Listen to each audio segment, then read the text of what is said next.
अस्सलाम वालेकुम गाइस। आज की वीडियो में बताऊंगा कि अगर आपकी मोबाइल में साउंड की प्रॉब्लम है, अगर आपके मोबाइल में आवाज़ नहीं आ रही है तो आप इसको कैसे हल कर सकते हैं।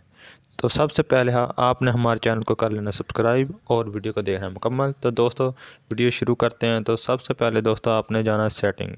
आज मैं आपको बताऊंगा कि इसकी 2-3 सेटिंग है, तो आप इसको कैसे कर सकते हैं। तो पहली सेटिंग है दोस्तों, आपने जाना है साउंड एंड वाइब्रेशन, इसको क्लिक करना है दोस्तों। अगर आप कि ये मीडिया वगैरह ये ऑफ़ है तो आप इसको पूरा कर देना, मुकम्मल कर देना दोस्तों। तो आपने इसको भी ऐसे कर देना है दोस्तों। तो आपने ऐसे कर देना दोस्तों। तो दूसरी सेटिंग है साइलेंट मोड।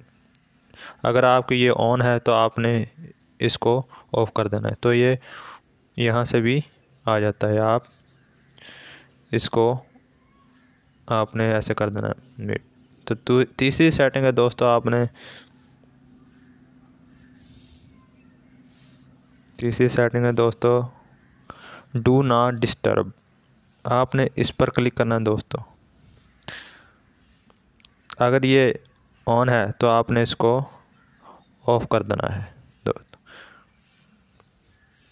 तो अगर आपको यहाँ से नहीं मिल रहा तो आप यहाँ से भी कर सकते हो दोस्तों। यहाँ लिखा हुआ डू नॉट डिस्टर्ब, अगर ऐसे है तो आपने इसको ऐसे कर देना है दोस्तों। तो आपकी साउंड की प्रॉब्लम हल हो जाएगी, तो आपको मोबाइल में आवाज़ आनी शुरू हो जाएगी। तो दोस्तों हमारे चैनल को सब्सक्राइब करें और वीडियो को लाइक करें। तो मिलते हैं नेक्स्ट वीडियो में। अल्लाह हाफिज़।